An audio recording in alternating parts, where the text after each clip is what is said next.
Okay, so let me read to you Marjorie Taylor Greene's tweet. This is what she says. She says, quote, "We need a national divorce. We need to separate by red states and blue states and shrink the federal government. Everyone I talk to says this. From the sick and disgusting woke culture issues shoved down our throats to the Democrats' traitorous America Last policies, we are done." Now, I'd first like to say, I understand where Marjorie Taylor Greene is coming from. I understand this emotion. I understand this frustration. I understand this fear. I understand what it feels like. We all do, right? To stand here and look at the eyes of the beast, to look at Marxism so close to us that we can feel its breath on our face. I understand what that feels like. I understand the desperation that comes with that feeling, the hopelessness of looking at our government institutions and our cultural institutions and seeing that they've all been captured, that our government institutions are run not by our members of Congress, our elected representatives, but by the administrative state. And our cultural institutions, like the family and like the education system and like the medical industry, are all compromised by radical leftist ideology, and it doesn't feel like any accountability happens, even when we see wrongdoing happening before our very eyes.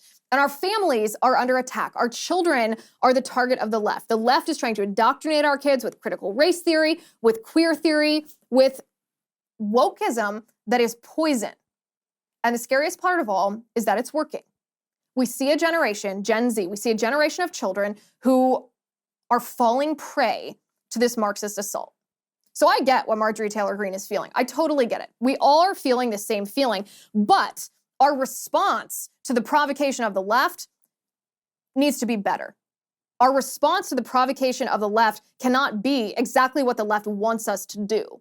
And the left wants the Republican Party and the conservative movement to call for a national divorce. This is exactly what the left wants.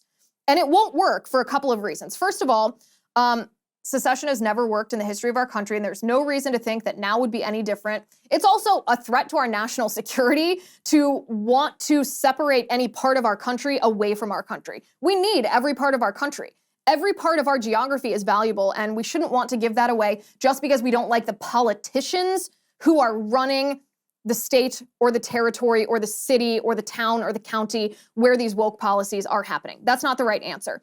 It's also a fundamental misunderstanding of what the leftist ideology seeks to do. The leftist ideology doesn't seek to live their values in their own homes. They're not just trying to avoid living by conservative values. They're not saying, hey, wait a second, we don't want conservatism because we want to live maybe non-Christian or anti-American values in our own communities.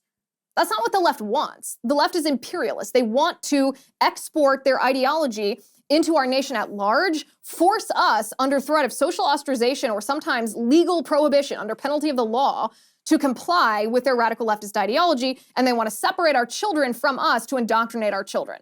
So all that being said, even if we gave the left a state, a blue state, 2 blue states, 3 blue states, however many, they wouldn't stay there. They wouldn't be satisfied. They want to come for what we have. They want to destroy who we are. They hate us.